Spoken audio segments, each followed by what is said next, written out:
Bonjour à tous ou bonsoir selon le lieu où vous êtes. Nous sommes contents, bien sûr, toujours contents de vous recevoir sur cette plateforme, cet incubateur de solidarité, ce lieu où nous rencontrons des personnes très différentes, avec des expériences très différentes, avec des connaissances très différentes. Oui, parce que la connaissance est aussi le produit de l'expérience, tout simplement. C'est pas forcément une histoire académique, une histoire de connaissances livresques. Quoique, c'est pas mal. Même il faut lire, je vous encourage, peut-être aujourd'hui je vais vous dire spécialement, il faut lire, lisez, quel que soit le type de lecture, ça apporte. Parce que le raisonnement n'est pas juste ce que vous avez au fond de vous, vous incubez, non, il faut aller frotter sa façon de raisonner à celle des autres. Et la meilleure façon, c'est les livres, parce que si vous parlez au même type de personnes, au même type d'amis, au même type de réseau, bon, vous n'allez avoir l'impression d'évoluer, d'être brillant, alors que non, il faut aller rencontrer des gens différents. C'est peut-être l'occasion de vous dire que lundi prochain, je recevrai sur ce plateau Viviane Bung de Dakar qui viendra nous parler du bonheur de la liberté. Voilà, c'est son roman. Elle est une sociologue, en tout cas, elle sera avec nous. Mais aujourd'hui, bien évidemment, nous sommes avec Carole. Carole qui est en fait. Bienvenue, Carole. Merci NK et bonsoir à tous.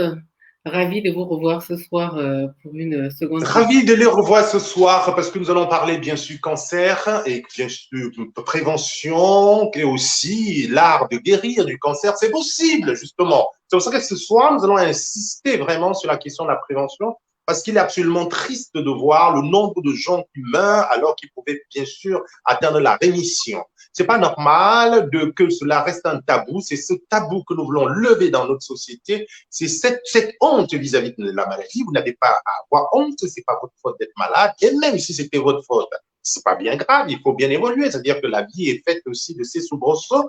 Et notamment, nous allons parler aujourd'hui de ces personnes en Afrique.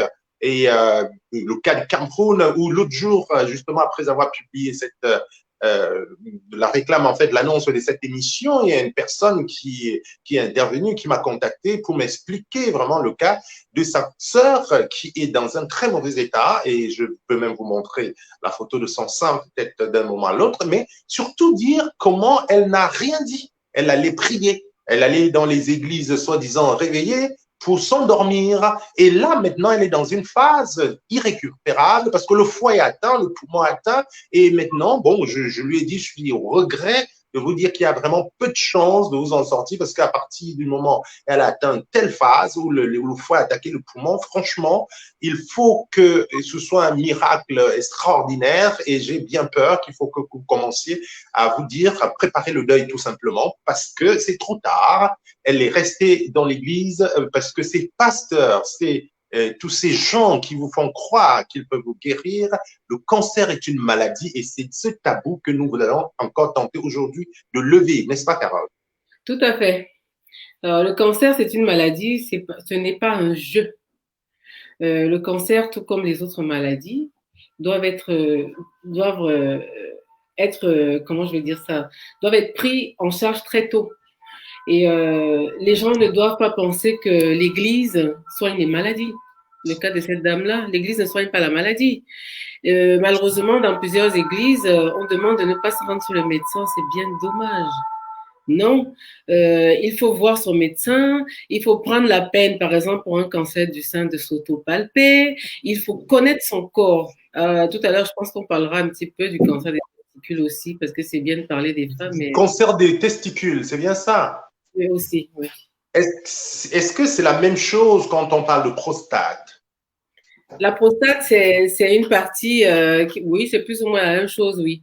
C'est-à-dire que l'homme D'accord. doit être capable de s'autopalper aussi les testicules comme la On femme. va parler de toutes ces palpations-là dans quelques minutes. Nous allons avoir même, comme promis l'autre jour, la démonstration d'une technique, des techniques de palpation. En tout cas, nous allons prendre aussi vos témoignages. Comme vous le savez, tout ce que vous dites en ligne nous intéresse parce que c'est ensemble que nous essayons d'élaborer. Hein. Ce sont vos idées aussi et c'est surtout que partagez dans différents réseaux, s'il vous plaît. Partagez dans différents réseaux parce qu'il y a nécessité que le message passe. Il faut vraiment que les uns les autres, surtout ces personnes qui sont les plus concernées. Parce que si nous n'avons pas la connaissance, si nous n'avons pas l'information, cette femme qui pense, par exemple, que le pasteur va la guérir de son cancer, elle n'est pas, je ne vais pas dire, elle n'est pas la plus stupide.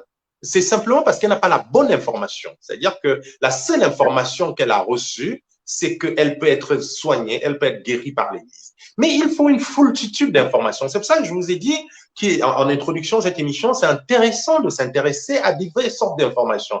Et notamment la lecture est très important. Quand vous n'aimez pas lire, c'est vraiment un problème parce que vous ne pourrez pas comparer. Vous allez rencontrer les mêmes gens qui vous disent les choses comme vous aimez entendre. Vous allez vous rapprocher des gens qui sont toujours d'accord avec vous. Vous allez jamais vous frotter à d'autres perspectives, à d'autres façons de voir. Donc, cette dame, c'est simplement parce qu'elle a pensé qu'elle avait raison de faire ainsi. C'est pour ça que la question de l'information, de faire que des gens aient une variété d'informations, et après, à eux de choisir, bien évidemment, en n'obligeant personne. Vous le savez, nous avons toujours dit ça ici. Et donc, dans un instant, nous allons donc partir complètement dans ce programme avec Carole, qui est donc de l'association Second Life et qui travaille avec beaucoup d'autres organisations en Afrique, hein, SOS Cancer. Vous savez, l'autre jour, nous allons continuer à rendre hommage à Adeline, qui est morte 2 heures juste avant l'émission de l'autre jour. Nous pensons à sa famille et nous en profitons pour vous dire que le cancer est véritablement une réalité. S'il vous plaît, faites qu'il y ait un maximum de personnes qui comprennent, qui entendent et qui reçoivent ce message aujourd'hui parce que nous allons lever le tabou. Nous allons profiter aussi de vos témoignages. Germaine Chantal Yamenekeo qui est en ligne, ce sont des gens qui ont connu la rémission du cancer l'autre jour et nous partagent déjà leur expérience. Léonie Fassi, qui est également la Chantal Ogada, toujours au premier banc. Bienvenue Chantal. Envoyez-moi ce programme dans tous les réseaux possibles. Je veux dire, ces réseaux, même de ceux-là qui n'aiment pas ce genre de programme, faites qu'ils se sentent touchés, en tout cas, faites qu'ils soient touchés par ce message et surtout pensez à le dire dans vos familles. Il faut répéter. Même à ceux qui pensent avoir compris, il faut le redire parce que ça, c'est aussi notre mal. Nous avons souvent l'impression que nous connaissons déjà tout et qu'on n'a plus rien à apprendre. Et ça, c'est vraiment la plus grosse bêtise. Je viens de perdre Carole, que je vais retrouver, qui va se reconnecter. Pendant ce temps, je vous salue, vous tous qui nous recevez. Vous êtes sur l'incubateur de solidarité. C'est un vrai bonheur de vous recevoir dans ce programme encore aujourd'hui. Nous allons parler de cancer.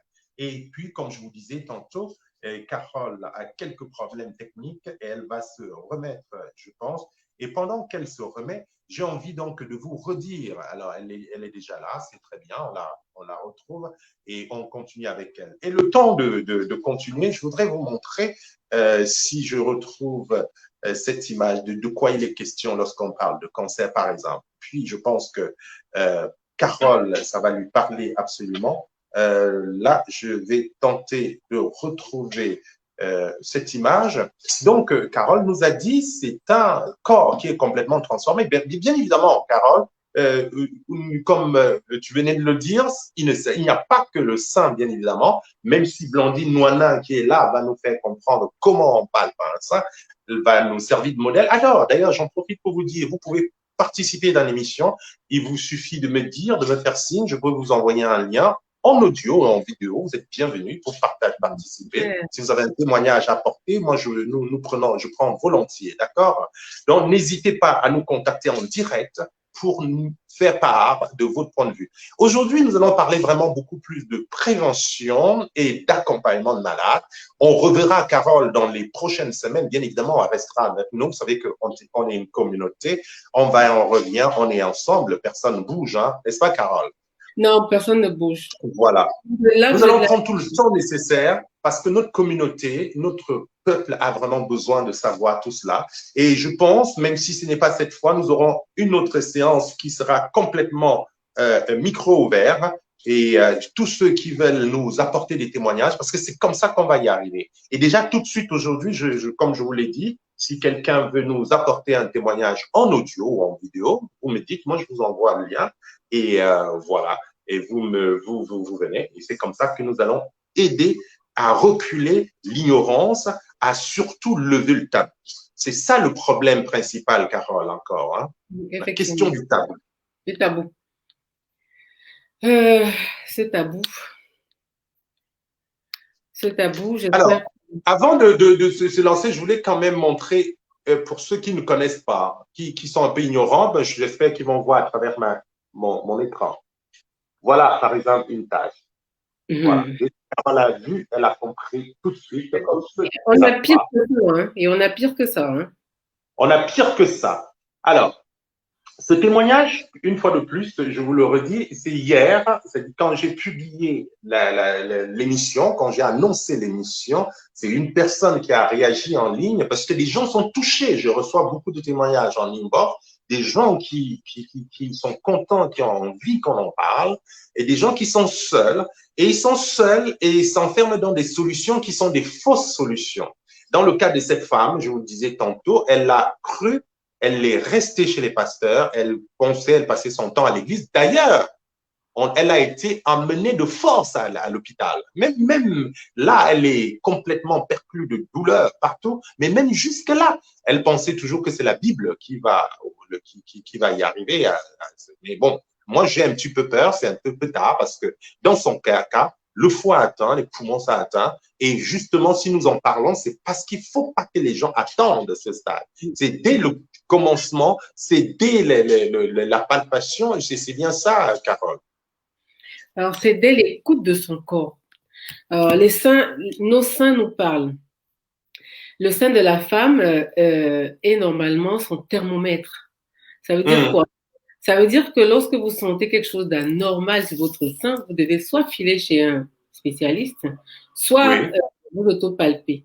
Mhm. Concernant le sein, beaucoup de signes peuvent montrer un cancer du sein. C'est pas parce qu'on a une boule D'accord. dans un sein qu'on a atteint un cancer du sein. Ça peut être une prostate, pas une prostate, décidément la prostate. Ça peut être Bah, on va y arriver. Je comprends. C'est Blandine Noinin avec son histoire voilà, de soins qui nous perturbe. bon, on va parler des deux parce Dans que ça. prostate et testicule, c'est deux cancers différents, d'accord. Oui, Donc, c'est peut-être parce que ça peut intéresser Blandine que bon, directement on en parle un peu plus. Mais bon, pourquoi pas. On arrive, Blandine, on va parler des cancers des testicules et pour les comment faire femmes, pour ça. il suffit qu'elles constatent un changement de leur sein. Euh, nous avons des seins qui ne sont pas similaires.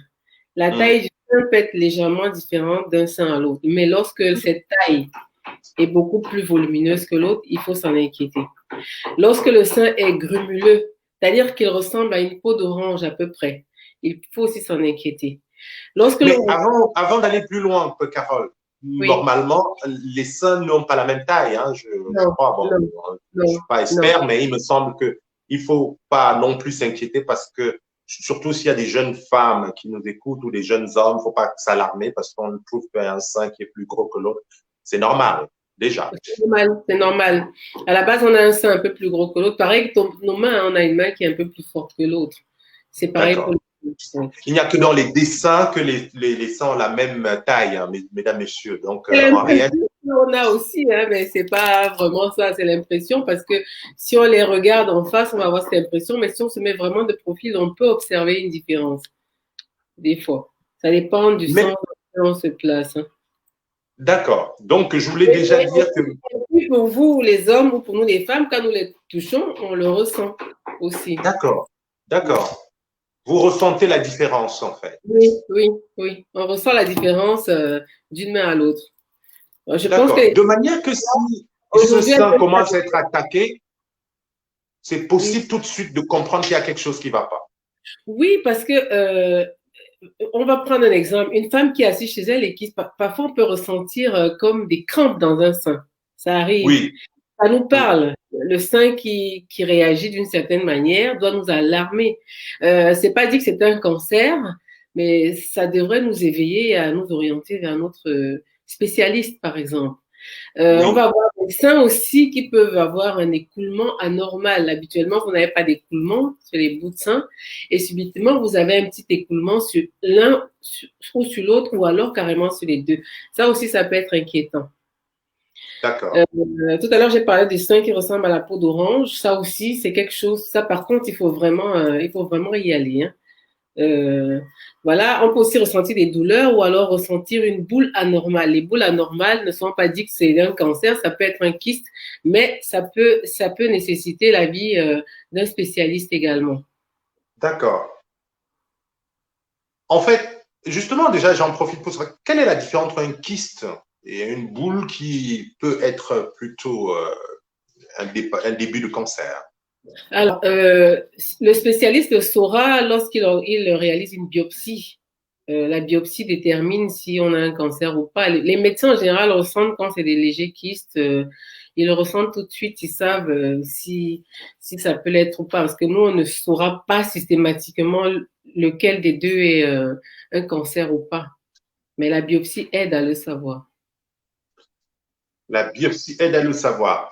J'en profite pour vous saluer, vous qui nous recevez à l'instant, et je vous prie de faire tourner ce message dans différents réseaux parce que c'est comme ça qu'on va nous se sauver. Oui, nous allons nous sauver tous et surtout sauver les nôtres. Ça vous paraît rien parce qu'effectivement, les grandes œuvres vous paraissent ridicules, vous pensez que c'est rien, alors que non. Je peux vous dire que concrètement, ça transforme beaucoup de choses et d'abord, ça permet aux gens qui nous écoutent de savoir qu'ils ne sont pas seuls, de savoir qu'on se préoccupe pour eux et c'est très important. Quand vous êtes dans une situation comme celle-là, vous ne pouvez pas imaginer de voir des gens en parler. Je peux vous dire un certain nombre de messages que j'ai reçus donc en inbox suite à la première émission. Les gens ont besoin de parler, mais ils n'ont pas le courage par eux-mêmes de parler tout seuls. Il faut que vous puissiez diffuser ce message, il faut que vous puissiez en parler pour que les gens sachent que déjà en parler, c'est déjà un très bon pas parce que c'est comme ça qu'on doit pouvoir faire face. Je veux dire, lorsque on a peur, lorsque on est tétanisé par une situation,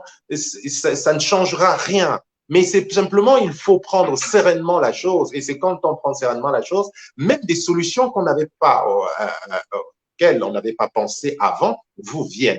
Et il y a toujours quelqu'un pour vous écouter. On va parler tout à l'heure de l'accompagnement. Comment être auprès de quelqu'un qui est malade. Mais pour l'instant, restons encore sur cette prévention, Carole. Oui. Alors, dans d'autres sens, pour le cancer, j'ai donné la généralité. Maintenant, il faut aussi penser à son alimentation. L'alimentation est très importante dans la prévention des cancers. Manger sain, d'où le rôle d'Anastasia Finesse. Et voilà, vous voyez, rien n'est un hasard. Vous voyez bien sur sur cet incubateur, cette plateforme, nous avons des spécialistes très différents, mais vous voyez que tout se tient. Parce que c'est la question du bien-être. Avant de parler de l'alimentation, aller dans déjà ces choses, je voudrais y revenir avec nos amis en ligne, parce qu'il y a Chantal Ogada, qui est justement en lien avec ce que Carole vient de dire, nous dit que le signal a été chez elle des picotements. Des picotements. Elle pensait que c'était la qualité du soutien-gorge qui lui posait un problème. Et elle a donc alerté son médecin qui a aussitôt fait une mammographie. Et voilà, vous savez que Chantal nous a fait le témoignage l'autre jour. Elle nous a dit comment, étant pris à temps, elle a pu s'en sortir avec son cancer, je vais dire. Donc, voilà un témoignage vivant. Et je voudrais vous dire, vous aussi qui êtes en ligne, qui vous avez des exemples, c'est de ça que nous voulons parler. Vous pouvez même nous appeler directement pour en parler si vous voulez. J'en profite pour saluer Lapson Lapka qui est avec nous, bien évidemment, Tanami Shota et tous les autres qui nous regardent, que je vois pas. Mais je voudrais vous dire que nous sommes sur la communauté solidaire et on se donne la main pour que la vie soit plus facile. On se donne la main pour pouvoir aussi aider les uns les autres avec rien, parfois juste avec une présence, juste avec un conseil. Carole est donc en train de dire que oui, ça peut être un picotement comme dans le cas de Chantal, c'est ça? Oui, ça peut être un picotement. Par contre, elle a parlé de soutien-gorge. Un soutien-gorge trop serré n'est pas bon non plus. Un soutien-gorge trop serré peut être un risque une cause. Pourquoi même pas? Est-ce que c'est important de mettre un soutien-gorge? On peut imaginer s'en défaire. Oui, alors malheureusement, les femmes ont du mal à se défaire du soutien-gorge parce que ça donne une certaine posture pour certaines. Mais que ce n'est qu'un code, hein. Il faut dire que ce n'est qu'un code, ce n'est qu'une convention, ça n'a rien, c'est juste parce qu'on pense que c'est comme ça, qu'on a cette impression. Je sais pas, il y en a, bon, peut-être qu'il y en a qui ont besoin d'un petit peu d'aide pour remonter, mais bon, je pense qu'il n'y a pas toujours besoin, il y en a. Un petit peu d'aide pour remonter. Franchement, oui, il y en a qui ont besoin d'un petit peu d'aide. C'est vrai que l'idéal serait de ne pas en porter, tout simplement. Voilà, c'est ce que je voudrais qu'on dise. Je voudrais qu'on rassure les gens, par exemple ceux qui n'en portent pas. Je voudrais qu'on les rassure en leur disant que c'est peut-être le bon réflexe. Ça ne sert à rien d'étouffer le sein si on peut ne pas le faire. Hein. C'est Alors, ça, hein? oui, alors l'idéal, c'est de ne pas porter. Quand vous êtes chez vous, n'en portez pas du tout. Ne dormez pas Ah, ben avec ça, non plus. C'est pas la ah, peine. ben, il faut vraiment lancer un SOS à toutes ces femmes qui dorment attachées comme un fagot de bois dans un magasin. Ce n'est pas nécessaire. Il faut leur expliquer. C'est-à-dire que je ne sais pas de quoi ils ont peur. Donc, ils attachent des pantalons, des trucs, s'étouffent. Donc voilà, c'est l'occasion, parce qu'il y a beaucoup de dames qui dorment en soutien-gorge. Peut-être que c'est l'occasion de leur dire que c'est vraiment une aberration, parce que en réalité, vous n'êtes pas à l'aise. Hein? Vous Oui, êtes à l'aise que dans votre tête, mais votre corps souffre, hein, non? voilà, c'est ce que j'allais dire. Il faut mettre son corps à l'aise quand on dort. Pas de culotte, pas de soutien-gorge. Il ne faut pas se Ben serrer. voilà, moi je En même choqué. temps, on ne permet pas au sang de circuler normalement. Voilà, Jetez les soutiens-gorge là où vous le voulez, mais au moment de dormir, mettez-vous à l'aise. Dormez même sans vêtements, vous serez encore plus à l'aise qu'autre chose. Inutile de vous serrer pour vous créer d'autres pathologies qui n'ont pas de raison d'être parce qu'on veut absolument se mettre dans un vêtement. Voilà. d'accord.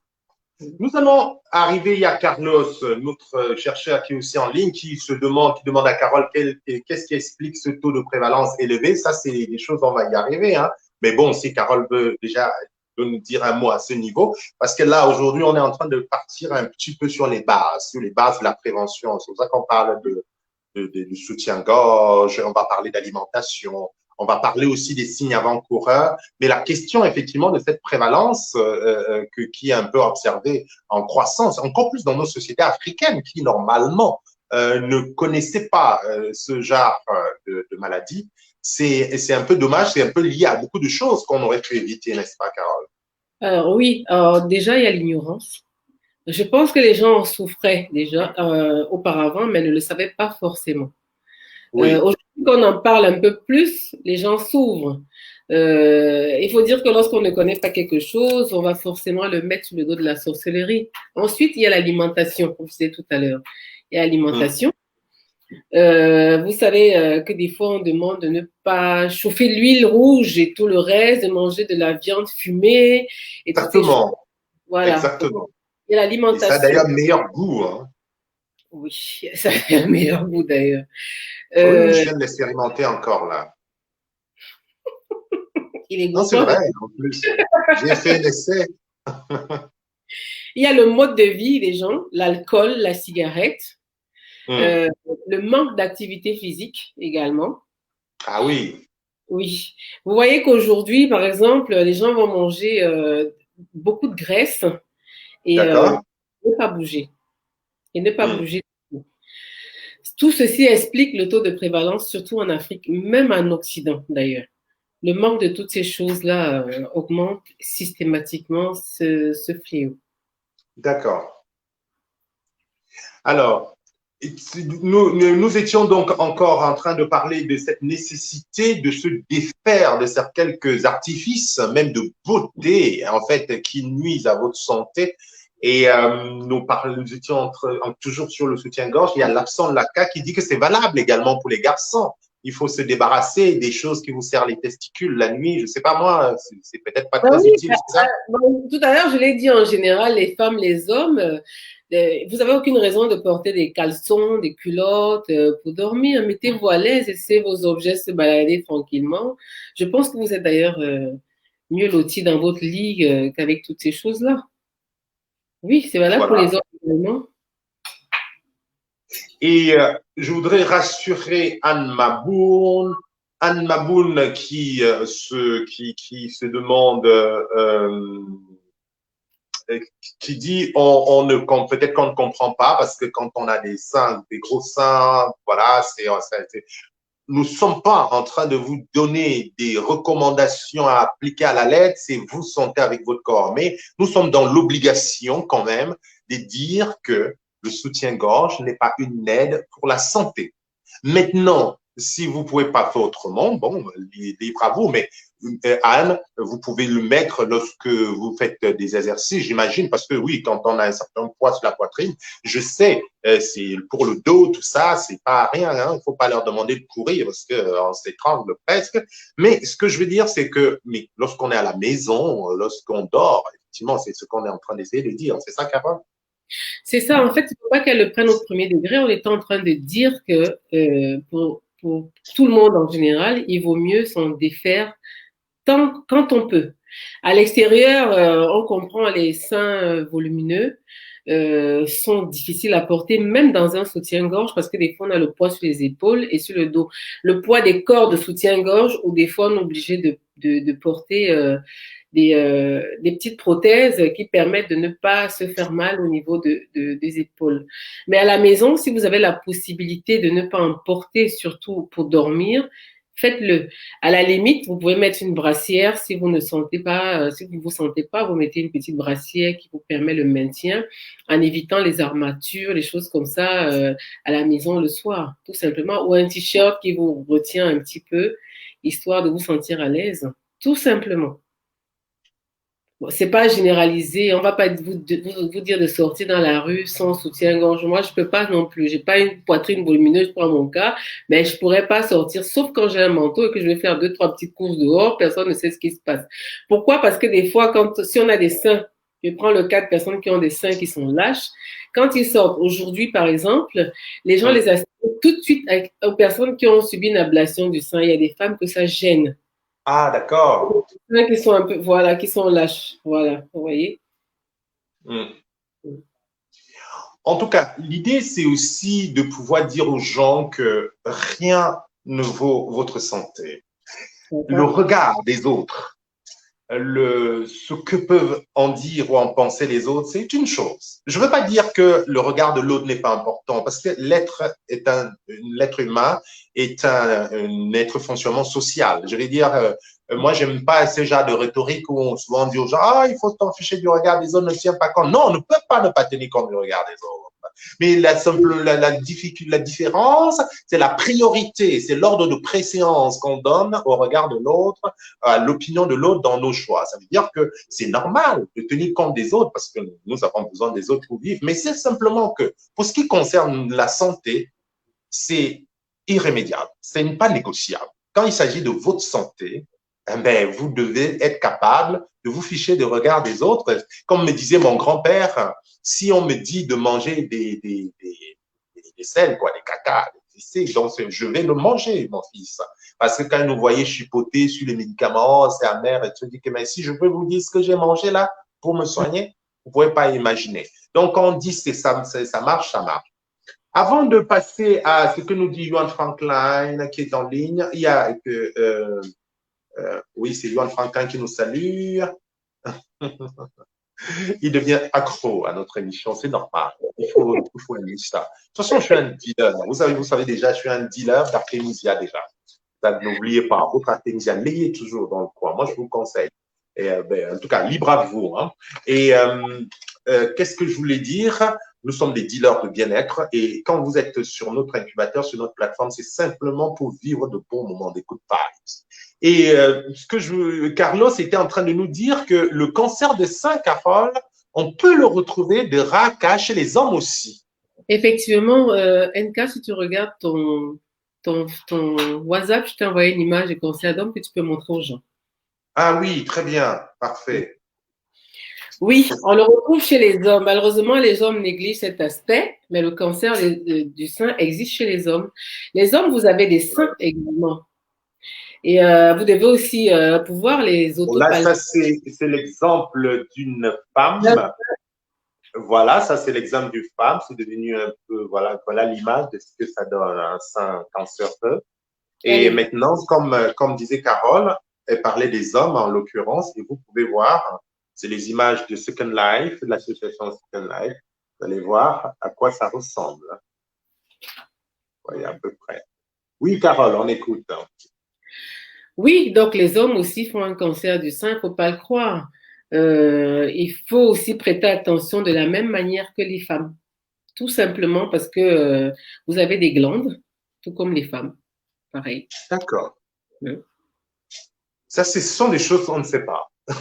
Mais oui. Tu ne sais pas.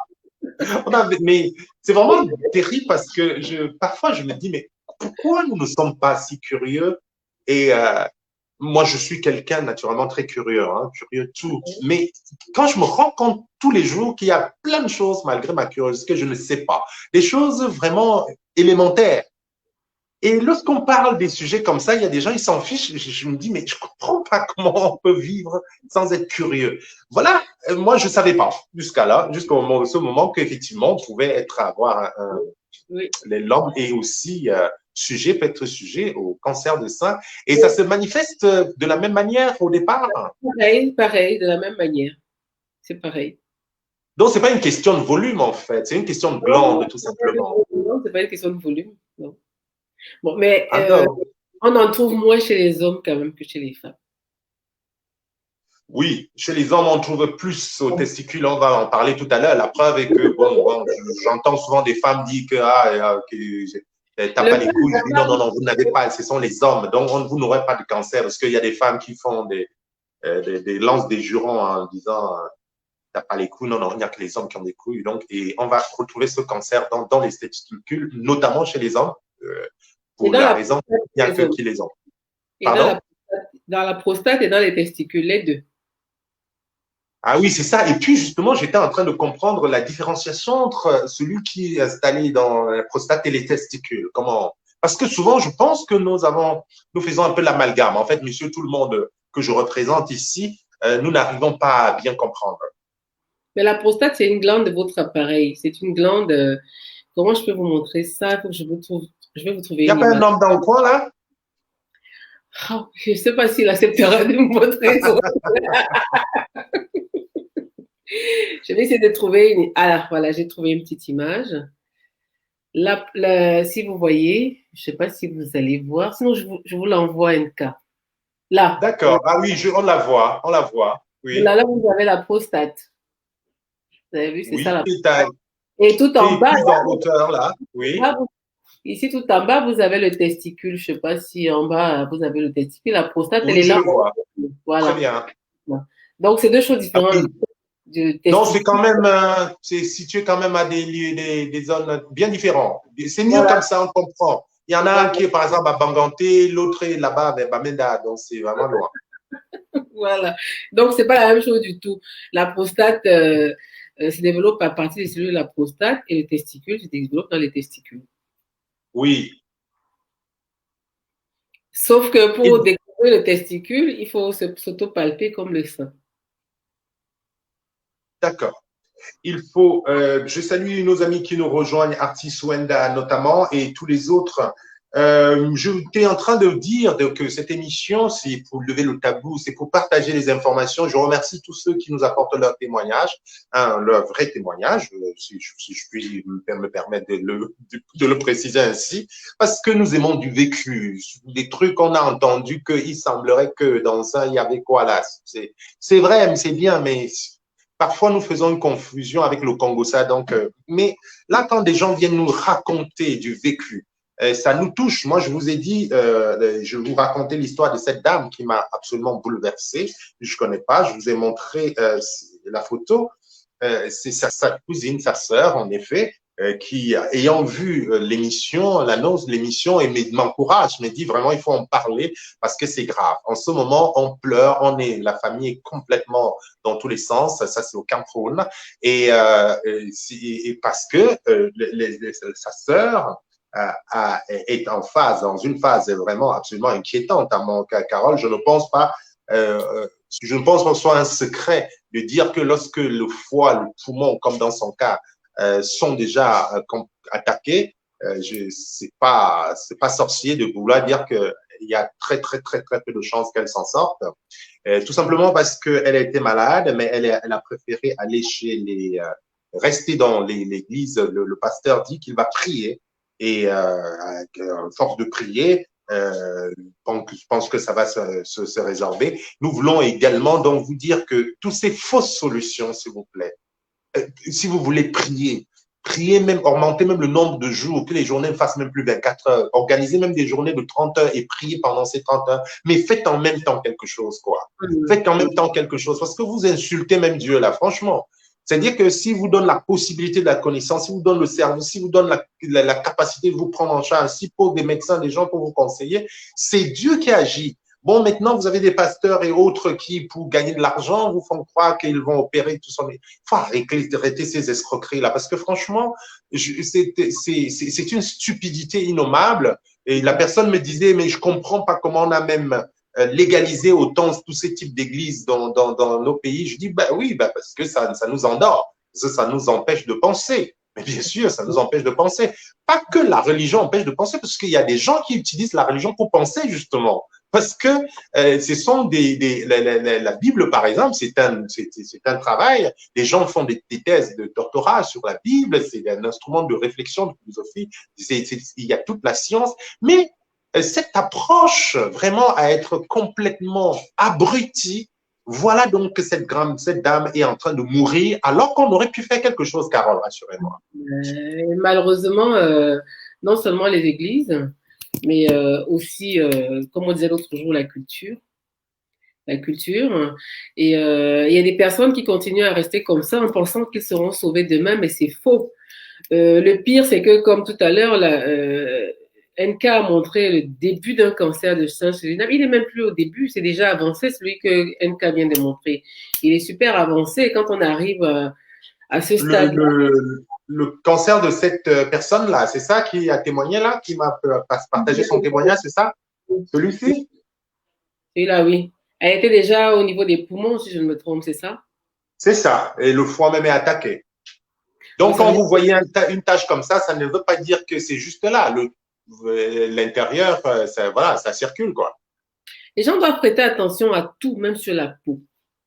Oui. Il suffit d'un petit bouton, quelque chose d'inhabituel, il faut prêter attention parce qu'aujourd'hui, on parle du cancer du sang, il y a le cancer de la peau, entre autres, la dépigmentation. Il y a plein de choses qui doivent nous alerter à se rendre chez un médecin. C'est vrai qu'en Afrique, ils n'ont pas forcément les moyens de se rendre chez un médecin, mais ça doit pouvoir les alerter d'une manière comme d'une autre. Après, on peut comprendre hein, que les gens ne peuvent pas, mais lorsque l'on peut, il faut le faire. Il faut le faire. Il faut le faire. Et je continue à saluer nos amis en ligne. Il y a Tanani Chota qui pense que pour faire la démonstration de cancer de prostate, j'aurais pu servir de modèle. Bon, c'est trop tard, c'est dommage parce que Carole l'a déjà fait. Si j'avais dû attendre, moi j'aurais fait, pas de problème. Quand il faut rendre service, je n'hésite pas. On va pas faire un cours de sexologie non plus. Hein. Mais bon, si ça permet de faire que ça marche, qu'on comprenne le message, pourquoi pas, il n'y a pas de problème. Mais bon, il y a aussi un autre problème, c'est que j'ai déjà changé. J'ai changé de sexe déjà depuis longtemps, donc c'est un peu tard. On ramènera un objet la prochaine fois. En plus, oui, on va voir. J'ai changé de sexe. Aujourd'hui, on tourne, on change, on met l'autre, on enlève, on change tous les jours. Comment on le fait, je pense que chacun fera chez lui après. Tout simplement. C'est facile. Alors, Carlos nous apprend en ligne que chez les hommes, la première suspicion du cancer de prostate est mesurée à travers une protéine sanguine qu'on appelle PSA, qui est dosée régulièrement chez les hommes à partir de 45 ans. Bon, ben, il faut qu'il se dépêche pour moi, d'accord? Oui. Alors, voilà. Attends, Arti Swenda. Attends, j'apprends un peu sur la prostate, après je te reviens. Bon, pour la prostate, Arti Swenda, elle est très intéressée aussi. Je pense qu'on va faire un club avec Blandine Noana qui a une technique spéciale pour faire la prévention. On va y arriver. Vous allez voir, elle va nous donner beaucoup de conseils. Vous allez apporter une précision à sa technique. Hein. Pardon? La dernière fois, j'ai oublié d'apporter une précision à sa technique. Il faut que j'apporte. Allons-y, avant de prendre le commentaire de Chantal. Alors, elle avait parlé de sucer. Oui. Oui, mais jusqu'à éjaculation, sinon ça ne sert à rien. Ah, mais voilà! Mais voilà, il fallait le dire. Voilà, j'avais oublié. Je me rappelais un peu, je n'avais pas dit sinon ça ne sert à rien parce que le but, c'est ça, en fait. Hein. Voilà. Mais voilà! Ben voilà, il fallait le dire. Mais oui, parce qu'il y a des égoïstes, des. Et fait un tuyo, ah, c'est là bon là. Mais qu'est-ce qui est bon? On a dit, Carole a dit. Ouais. Comment? Il faut aller jusqu'au bout. Faut pas. Mais voilà. Ben voilà. Ben voilà. Voilà, Blandine, j'espère que Blandine a bien compris et qu'il faut, voilà, faut l'appliquer. Très bien. Carole, Chantal dit que son problème se trouve maintenant au niveau des ovaires. Actuellement, on parle des kystes depuis 12 mois. C'est le 3e arrêt maladie qu'elle fait hein, pour repos. elle essaye essayer de s'en sortir. Au cas contraire, si la douleur s'accentue, je serai obligé d'intervenir chirurgicalement. Ça, c'est notre très charmante Chantal et que je suis heureux de profiter de son témoignage et que justement, ça me touche de savoir cela et nous espérons qu'elle va bien sûr s'en sortir aussi grâce au conseil de Carole tout de suite. Oui, Carole. C'est des kystes cancéreux ou c'est des kystes. C'est quel type de Je pense que elle dit elle est fatiguée. Elle va nous préciser de toute façon. Elle est là en ligne avec nous, Chantal. Elle va nous dire si ça c'était kyste. Effectivement, on disait tantôt qu'il faut pas. Kyste ne veut pas dire cancer forcément, Carole. Hein. Non, pas forcément. Expliquez-nous un petit peu pour nous là. Donc. Les kystes, des fois, c'est des boules de graisse. Je ne vais pas pouvoir rentrer dans les techniques parce que c'est pas mon domaine, mais je sais qu'il y a des kystes qu'ils appellent fonctionnels et d'autres qu'ils appellent organiques. D'accord. Il faut savoir quel type de kyste est là avec son médecin. S'ils ont décidé de l'opérer, c'est que peut-être que c'est bénin. On ne va pas l'alarmer. Hein. Non. Et d'ailleurs, une des choses qu'il faut faire, il ne faut jamais s'alarmer. C'est-à-dire que prendre à cœur une situation ne veut pas dire s'alarmer. Il faut vraiment faire la différence parce que parfois, nous nous cachons parce que nous ne l'avouons pas, croyant en faisant ce déni, le mal va disparaître. Non, c'est une erreur. En fait, il faut accepter la chose, y faire face, mais sans avoir peur, sans en faire non plus, je veux dire, c'est ça, apprendre à faire avec. Comme lorsqu'on fait avec le froid. Il fait froid, vous trouvez une solution, vous vous adaptez, le froid ne s'arrête pas. Vous mettez un manteau, et même si vous n'avez pas de manteau, il vous est arrivé de vous retrouver à l'extérieur ou quelque part sans manteau, mentalement, quand vous êtes prêt à affronter, finalement, vous vous rendez compte à un moment que vous n'avez pas froid véritablement. Donc, c'est pour dire qu'on ne se dit pas, il ne s'agit pas d'une opération magique. D'ailleurs, ça a un lien avec tout ce que les gens vont dans les églises faire. Moi, je trouve ça un peu dommage. Ils démissionnent de la vie. Moi, je n'ai rien contre la religion. Au contraire, je trouve que ça aide les gens à réfléchir, à s'élever, à remettre en question des choses. C'est-à-dire que quand on suit la religion, moi, selon moi, c'est certainement le lieu de remise en question aussi. Parce que la foi suppose le doute. Si vous avez une foi sans doute, moi, j'ai peur que vous soyez juste en train de faire du théâtre, hein, juste pour qu'on voit que vous êtes bon. Hein. On ne va pas à l'église pour que les gens voient que, hey, mais à conscient, à l'ancien, de dire, hey, l'enfant, il connaît Dieu, hein, il aime Dieu. Alors, nous sommes dans ça. On va parce que on a un doute et le doute est tout à fait normal. C'est un doute qui nous permet d'aller plus loin, qui rend les choses dynamiques. Donc, je veux dire que il ne faut pas penser que tout est place et quand tout est magnifique, il nous arrive rien. Dans toutes les situations, nous sommes amenés à aller croiser dans la vie. Je voudrais vraiment le dire aux gens qui sont malades, aux gens qui accompagnent les malades, parce que ce sont, nous avons une maladie d'une manière ou d'une autre. La vie est faite pour que nous soyons en face de plein de choses. D'ailleurs, pourquoi nous ne sommes même pas en colère contre tout ce bazar, tout ce tintamarre organisé autour du coronavirus? C'est parce que ce n'est pas parce que nous pensons que le coronavirus n'existe pas ou ne fait pas de dégâts, bien évidemment, mais ça reste quand même quelque chose d'accessoire par rapport à nos vraies préoccupations dans la vie. Et nous sommes capables de faire face. C'est simplement ce que je voudrais dire, c'est que même si on est malade, le moral, comme on dit généralement, c'est-à-dire que ça occupe une large part dans la thérapie, non, Carole? C'est tout à fait. Mais avant de continuer là-dessus, je voudrais préciser aux femmes que les kystes fonctionnels sont liés au cycle menstruel. Donc, voilà. Donc, c'est lié au fonctionnement de l'ovaire. Des fois, c'est normal. Au moment de l'ovulation, ils peuvent grossir et sans vraiment grande inquiétude. Après, les kystes ovariens sont très souvent bénins. Donc, dans son cas, il faudrait voir si c'est des kystes fonctionnels ou des kystes ovariens, dans ce cas de figure-là. Très bien. J'en profite, Blandine qui dit avec beaucoup de raison, qui est absolument contente de cette émission. De toute façon, nous, on ne perd pas notre temps sur la toile, Blandine. Je veux dire, quand tu vas prendre nos fesses en pause comme ça, là, c'est parce que nous pensons être à notre place, parce que nous sommes en train d'agir, chacun dans son domaine d'ailleurs. Et puis, Carole l'a dit l'autre jour, nous devons être des acteurs. Il faut arrêter de penser que les autres vont faire. Et puis ça, d'ailleurs, c'est pour ça que j'aime pas les gens qui vous disent oh, t'es vraiment gentil, t'es vraiment bien, t'as vraiment un bon cœur. Mais non, on a tous un bon cœur et nous sommes tous appelés à faire quelque chose. Il faut arrêter d'être là à admirer des gens qui font comme si ils étaient des gens extraordinaires. J'aime pas la culture du héros, justement, parce que le héros a tendance, d'ailleurs, le héros, en réalité, n'est jamais vivant, en réalité.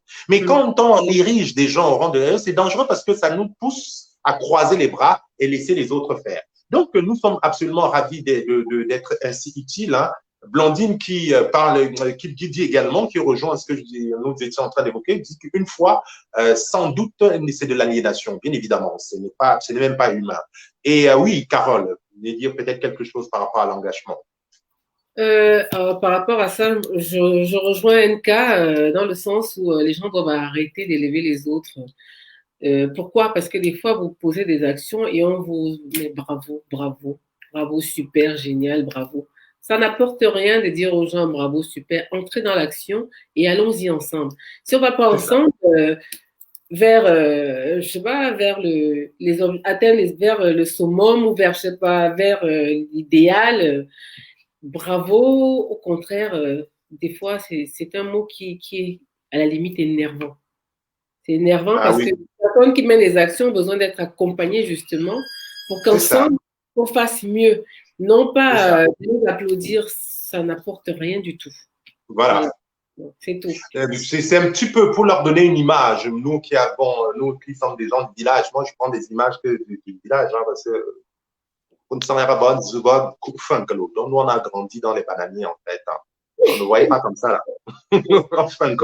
Donc en fait, c'est un peu comme si tu es au champ, tu es en train de labourer le champ, tu transpires, c'est dur, mais tu prends du plaisir parce que tu aimes ce que tu fais. Mais une autre personne qui est assise là à longueur de journée pour te dire hey, tu travailles, hein? Tu travailles, hein? Vraiment bravo. C'est énervant. La personne, il faut juste qu'il dégage, il te laisse te concentrer. Donc, c'est pour dire, il faut se mettre à la tâche. Chacun avec ses moyens. C'est-à-dire que si la personne qui vous dit, qui est à vos côtés, ne peut pas travailler avec la même intensité que vous, il peut au moins vous apporter des éléments, il peut vous ramener de l'eau, peut vous enlever quelque chose, peut enlever une herbe, j'en sais rien. Donc, il y a toujours quelque chose à faire, mesdames, messieurs. Et c'est le rôle de notre incubateur de solidarité, c'est de nous rappeler que chacun a quelque chose au quotidien à faire pour que le monde soit meilleur. Et ça, c'est le défi. Oui, Chantal qui nous parle justement des séquistes hein, qui deviennent vraiment qui deviennent grosses et la peur de son médecin est un risque d'explosion, d'éclatement justement. Alors, dans ce sens, je ne pourrais pas l'éclairer davantage, ça devient médical, ça. Oui, oui, absolument. Il faut que le médecin doit faire ce qu'il y a à faire, absolument.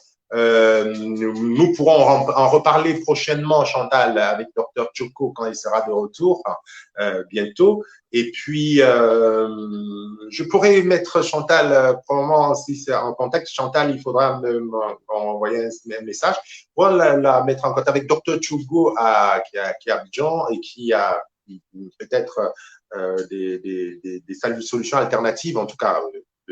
Voilà. Et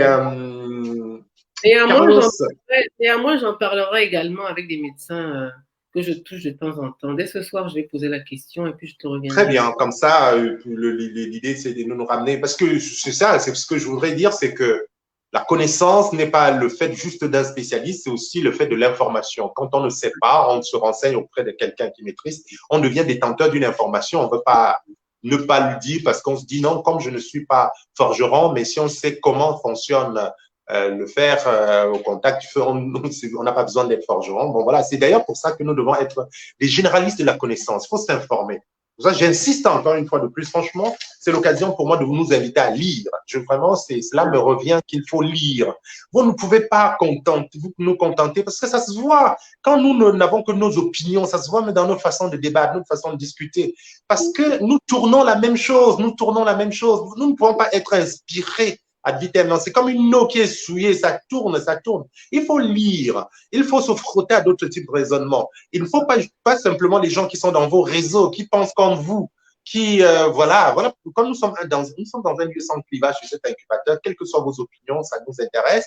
Donc, il faut au-delà des personnes que vous connaissez, avec qui vous pouvez débattre, lisez, surtout lisez. Et j'aurai donc ici à la place de Carole lundi, j'aurai une romancière, une sociologue, une jeune femme du Sénégal, qui sera à Dakar, Viviane Beng, qui sera là et qui va nous parler de ce livre, Le bonheur de la liberté. Vous allez voir, c'est vraiment absolument important, absolument essentiel même pour nous, parce que c'est un roman et qui, d'une certaine façon, si je peux résumer en une seule phrase, et qui est un questionnement sur le sens de la vie et sur le bonheur. Ça, c'est tout un programme. C'est très intéressant. Vous allez voir comment Viviane est très, très passionnante. Ça veut dire qu'il faut lire et pour s'ouvrir à d'autres horizons, pour même muscler sa capacité de raisonner, parce que sinon on est toujours enflé, cristallisé, contré et enfermé, ghettoisé dans ses certitudes qu'on prend pour être la seule donne qui existe. Carlos nous explique, n'est-ce pas, que voilà, il y a Aline Josiane Kouazotti qui a écouté le message, qui a dit bravo, justement, elle est prête à foncer avec toi. Il faut de l'action. Voilà, c'est justement ce qu'on dit. Très bien. Il y a des personnes qui entendent. Je vais envoyer des cœurs à Aline. D'accord. Parce que cette dame a découvert les actions de l'association à tout hasard. Elle m'a contactée. Elle a demandé de cheminer avec nous dans ce sens-là, dans les prochains jours, pour toutes les actions. C'est magnifique. Chacun une petite chose, ça change beaucoup de choses. Ça dit qu'une heure à donner par semaine ou par mois, c'est beaucoup, c'est pas rien. Donc, ne minimisez pas ce que vous pouvez faire, faites tout simplement. Carlos nous disait que la première incidence, j'aimerais d'ailleurs qu'il m'explique pourquoi, il nous explique que la première incidence mondiale des cancers de prostate, c'est dans les Antilles françaises et la deuxième chez les Noirs américains. C'est quand même terrible, ça. Ah oui? C'est quand même terrible. Et j'aimerais savoir pourquoi. Peut-être parce qu'ils ne développent pas beaucoup la culture de la masturbation, peut-être. Ah, ben voilà, on va écouter Dr. Carole. Oui, Carole. Peut-être, j'en sais rien. Peut-être. Donc, il faudrait que je me décommande dessus pour savoir les raisons pour lesquelles, mais ce n'est pas impossible. Parce que l'homme africain n'a pas vraiment cette culture. Vous voyez? Oui, il y a une notion de tabou, il y a une notion quand on donne l'impression que c'est sale, c'est pas bien, c'est, voilà. Donc, c'est, et aussi une religion parfois mal interprétée et ou bien, voilà, je pense, il y a aussi cette emprise. La religion, c'est qui a dépoussiéré, effectivement, oui. Documenter là-dessus, je note. Puis, je verrai bien pourquoi. Mais on en parlera. Je trouve que ça doit être ça. Il y a des gens en ligne là comme Arti Swenda et Blandine Nonin, qui ce sont des gens, je pense qu'elles ont des domaines de compétences qu'elles viendront nous faire valoir ici sur toutes ces techniques là. Ça leur dit, ça leur parle là. C'est voilà. C'est magnifique. Mais c'est bien, mais j'aime bien. J'aime bien. Effectivement, ici, c'est le travail qui compte, dit Johan. J'avais l'impression d'avoir... oui, il y a Arti qui nous parlait de quelque chose tout à l'heure. Donne-nous un mot de consolation de pouvoir accepter une nouvelle conquête ayant le cancer de sein, ou c'est l'amour qui gagne dans ce contexte. Ah oui, ça c'est intéressant. C'est justement la question du tabou découle de ces interactions, en fait, de tous ces rapports sociaux. Et c'est intéressant ce que relève cette personne. Arti Swenda, je ne sais pas si c'est un homme, une femme au final. C'est un artiste. C'est un homme? C'est un artiste en plus. Ah oui, c'est joli comme nom, mais avec tous ces noms de Facebook là, un peu, là, je ne sais même plus où je m'en trouve. Mais je ne comprends pas. Donc, souvent, je ne sais même plus où me retrouver, quoi. Donc, mais par contre, oui, ok, si c'est un artiste, ça doit être son nom d'artiste, je trouve ça magnifique. Artiste Wenda, je trouve ça joli. Et donc, c'est un garçon, ça me rassure, parce que c'est important de savoir qui parle. Et c'est la question qu'il pose, qu'il évoque, est d'une très grande pertinence parce que c'est de ce type de situation que découle ce rapport difficile à la maladie. Parce que une jeune femme, si elle sait qu'elle dit et qu'elle ne pourra plus être aimée par personne, et parfois même dans la famille, hein, ce n'est même pas juste une relation homme-femme en tant que telle, il y a des gens qui rejettent vraiment inconsciemment, qui ne se rendent même pas compte hein, qu'ils le font. Ils posent des actes, ils posent des gestes qui sont des repoussoirs pour des malades, même à leur insu, Carole, non? Dans votre expérience, vous devez connaître tout ça. Oui, je vais vous raconter une petite, entre guillemets, une petite histoire. Je reçois, Ça m'intéresse, j'aime les histoires. Attends, je pose ma chaise. j'en ai des tonnes dans le cancer. Hey, Je attends, je vais prendre la natte alors, parce que là, je vais seulement m'étaler, me coucher. Alors là, Bombo. il s'agit Il faut apporter d'occidentaux. les pistaches. On va les décortiquer en écoutant. Maintenant, ça se décortique à la machine. Ah, c'est dommage. Mais bon, comment on va faire? Il faut qu'on s'occupe quand même. On ne va pas juste rester comme ça à écouter. Moi, je fais des Mais c'est cacahuètes. vrai. Alors, on écoute l'histoire.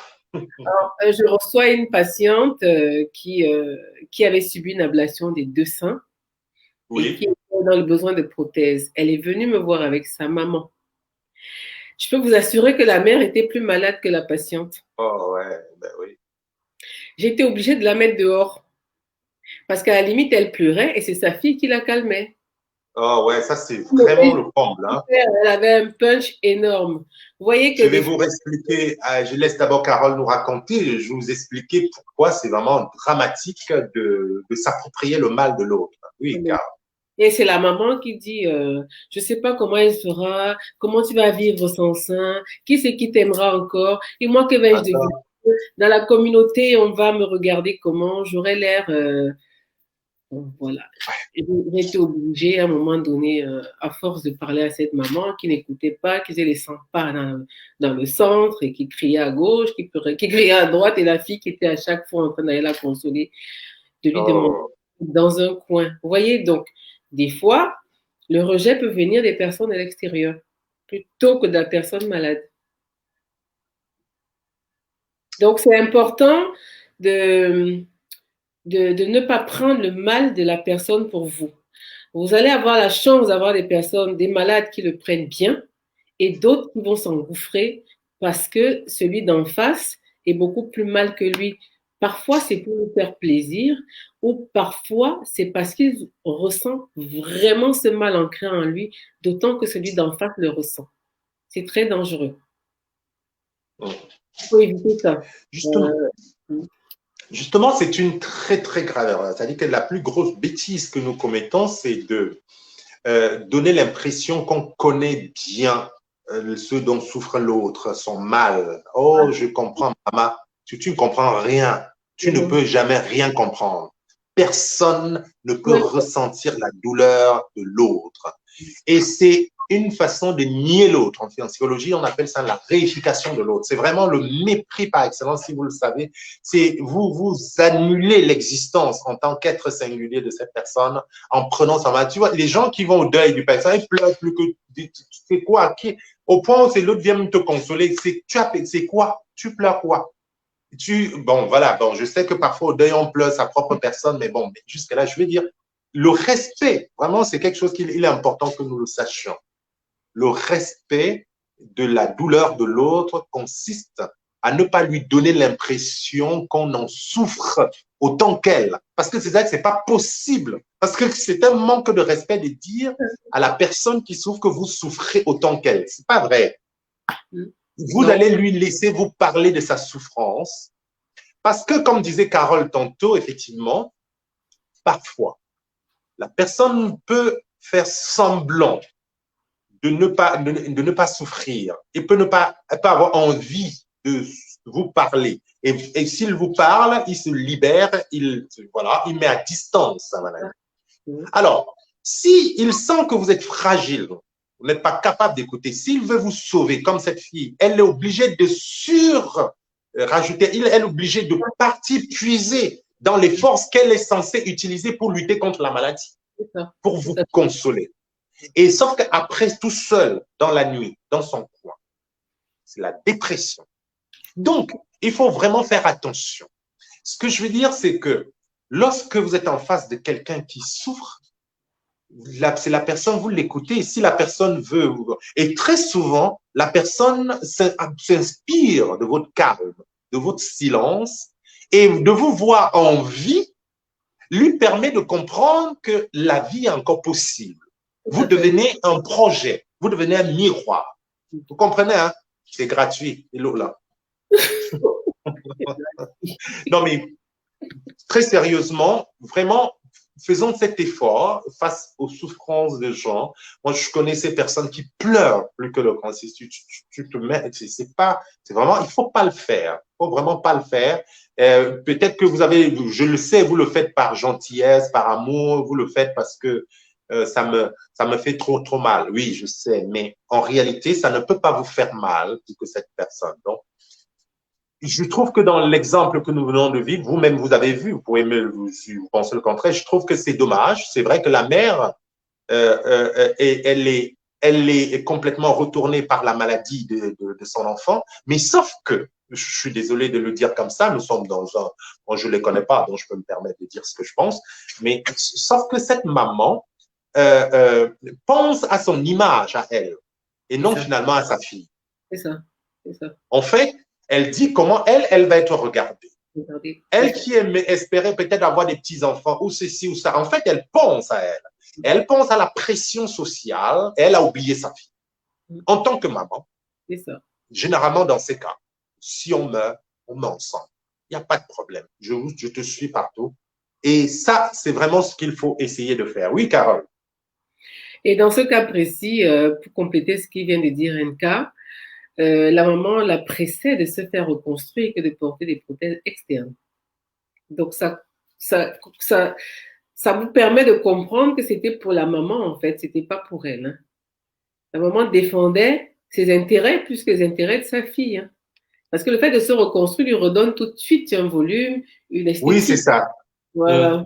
Alors que porter des prothèses, elle est obligée de les retirer, connaissant sa fille qui s'en fiche un peu. Voilà. Voilà. L'apparence pour elle, dans le milieu où ils étaient, n'était pas bon du tout. Donc, il fallait qu'elle se fasse reconstruire d'office. Voilà, donc ça, c'est quelque chose de dangereux face aux personnes malades. Vous voyez, l'autre jour, nous parlions avec Anastasia, par exemple, la nutrition, et ces femmes qui peuvent être qui peuvent être grassouillettes, elle dit à partir du moment où la personne n'en souffre pas. C'est-à-dire que si, bien sûr, on ne va pas vous demander d'avoir des surcharges pondérales qui vous rendent malade, mais s'il n'y a pas de maladie, il y a des femmes qui se sentent bien comme ça quand elles sont bien rembourrées, bien machin. Mais vous n'allez pas lui dire non, il faut le faire. Donc, et elle disait, c'est même pas pour le mari, même pas pour la femme, même pas pour. Donc, s'il y a des personnes qui se sentent très bien comme ça, vous voyez l'erreur que nous commettons de leur appliquer un modèle. Il est tout à fait normal d'avoir une femme qui s'y fait hein, avec l'ablation, mais bien évidemment, heureusement qu'on peut s'y faire, mais bien sûr. Et la vie est possible sans ça. Il y a des qui subissent une ablation et qui sont fiers de ne plus avoir des seins d'ailleurs, hein, aussi. Ah oui, raconte-nous un petit peu, ça c'est intéressant ça. Parce que nous, bon, comment nous on voit que c'est, voilà. Dans le cas de cette femme encore, elle était fière d'avoir eu son ablation et même ses prothèses externes, c'était pour faire plaisir à sa mère, c'était pas pour elle. En tout cas, elle était ravie de n'être plus encombrée. Oui, parce qu'en fait, elle avait subi une double ablation. Donc, c'était pas quand on en subit, on se fait qu'un côté, c'est difficile pour les femmes parce qu'il y a le poids du sein qui déséquilibre et qui peut créer d'autres pathologies. Donc, pour elle, ça l'arrangeait parfaitement parce qu'elle n'avait plus du tout ses deux seins et qu'elle était sûre qu'elle n'avait plus besoin d'une prévention particulière pour ses seins. Elle était sûre qu'elle risquait un peu moins cette maladie que d'autres personnes parce qu'elle aurait fait comme Angelina Jolie, j'ai un soupçon, j'enlève les deux tout de suite quoi. Elle était super à l'aise de ne plus en avoir tout en disant, d'ailleurs le soutien-gorge me faisait chier, est toujours en train de vouloir faire plaisir à entre guillemets un homme parce que X ou Y, elle était à l'aise, c'était une femme-garçon en fait, elle était très heureuse comme ça. Ben oui, parce que franchement, en écoutant là à l'instant, je me dis, mais oui, mais pourquoi on ne devrait pas être à l'aise sans ça? C'est un peu dommage en fait. C'est en écoutant là, je me dis, mais oui, c'est possible parce que les hommes vivent sans avoir des boules qui pendent là sur la poitrine. Parce que combien d'hommes sont prêts à accepter une femme qui n'en a pas? Et c'est là le problème, justement. C'est ce que je voulais dire, que ce n'est pas le fait qu'on ne puisse pas vivre sans, c'est le regard, c'est le jugement, c'est la malveillance de l'autre. C'est la malveillance de l'autre. Donc, ça veut dire que si nous changeons, si nous avons un comportement bienveillant, forcément, il y a beaucoup de choses qui ne vont pas poser de problème, quoi. C'est ça. Et puis, les femmes sont nées avec ces rondeurs qui font que si on était naissant, vous voyez, des fois, il y a des femmes qui ont des petites poitrines qui ont besoin de les rendre volumineuses et d'autres qui en ont de trop et qui ont besoin de les réduire. Pourquoi? Parce qu'elles en souffrent. Donc, comme quoi, on n'a jamais ce qu'on veut, en fait. C'est ça, tout est relatif. Bien oui. Nous allons d'ailleurs avoir dans un proche avenir, dans les semaines qui suivent, qui viennent, effectivement, une dame qui viendra nous parler de l'expérience d'une Janssen. Hein? Vous connaissez une Janssen? Aussi, à cause de cancer, il faut vraiment... Voilà, le décapage, elle va venir nous expliquer pourquoi elle a laissé, elle va nous aider à comprendre qu'est-ce qui se passe. Parce que c'est non seulement cause de cancer, mais c'est aussi, je voudrais par là dire que lorsqu'on est foncé, on veut être clair. Lorsqu'on est clair, on veut, bon, voilà, on n'est jamais satisfait. Et, vous pouvez faire ce que vous voulez, je pense, mais c'est simplement votre santé, vous ne pouvez, ça se négocie pas.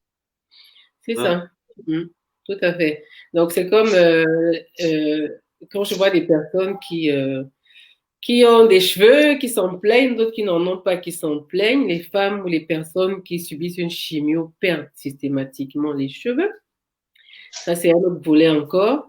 Et ce qu'il faut savoir, c'est que des fois, on retrouve pas du tout le cheveu, ou on retrouve ça autre chose autrement, ou alors on a des problèmes de peau. Voilà. Donc, les personnes qui ont certains agissements par rapport à leur propre corps ne peuvent pas se rendre compte des peines que certaines personnes ont face à certaines pathologies. C'est énorme. C'est psychologiquement, c'est des personnes qui sont souvent détruites, mais énormément détruites. Parce que quand on va perdre sa pilosité, c'est peut-être pour 3, 4, 5, 6 mois. Entre-temps, on n'a plus de vie. Et des fois, il y en a qui la perdent définitivement. Donc, chez nous, en Afrique, on porte des cheveux, on porte des perruques pour se faire belle. La plupart des femmes en Occident en portent pour se soigner moralement, là. Pour leur dire, il y a des femmes qui ont la peau qui éclaircisse à cause du traitement et qui ont une seule hâte, c'est de revoir leur teint normal. Il y a des femmes qui ont des problèmes d'ongles à cause du traitement, pendant que d'autres vont chercher les problèmes. Donc, il y a toute une éducation à faire derrière. C'est énorme de se tracter la chevelure. Les femmes ne savent pas que la traction du cheveu arrache le follicule et des fois, il ne repousse plus. Moi, ça ne me dérange pas, ça me donne de l'argent. Venez me voir, je vous tripote des choses dans la tête et je gagne de l'argent. Il n'y a pas de souci de ce côté-là. Mais c'est une industrie à abattre.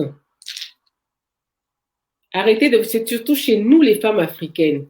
Tirez le cheveu, mettre des ongles et des produits toxiques sans ça. On combat la dépigmentation. Il y a plein de choses à combattre chez la femme africaine qui causent d'énormes maladies invisibles par elles-mêmes, dont le cancer, dont les pelades, dont plein de problèmes comme le diabète, comment on appelle ça, les fibromes et tout le reste. C'est créé par elles-mêmes. Faites attention, faites très attention.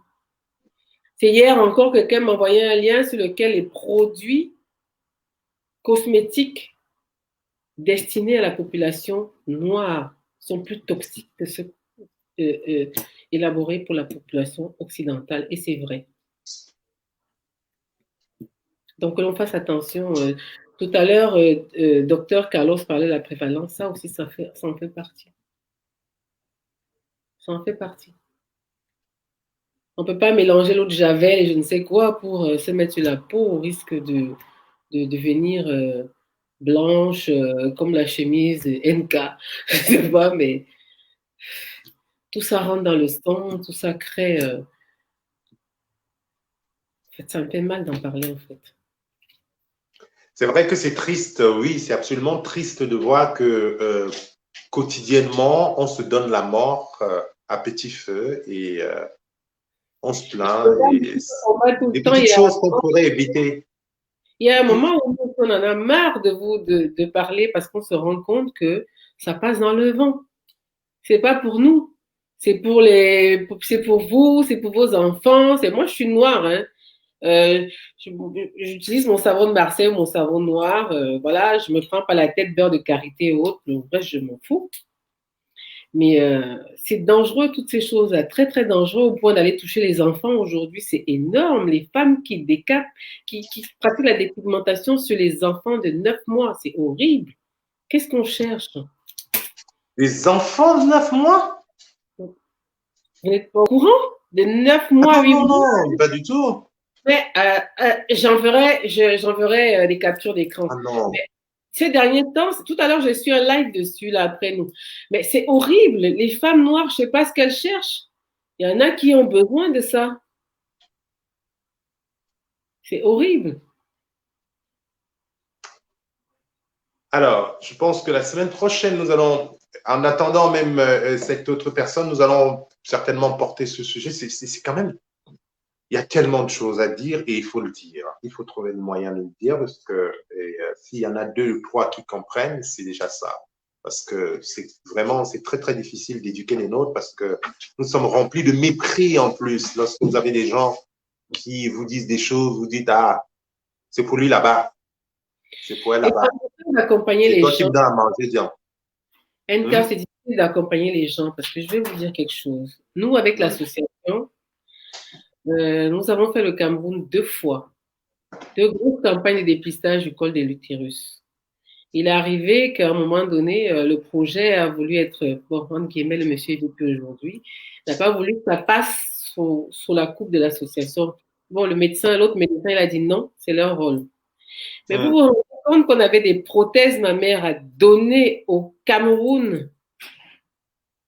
Soit on a voulu essayer de nous les détourner, soit les Camerounais elles-mêmes ne sont pas capables de nous dire que voici, on a 10, 20, 30 personnes qui ont besoin de prothèses parce qu'il faut les donner à quelqu'un qui va les vendre. C'est une horreur. Aujourd'hui, nous avons des prothèses.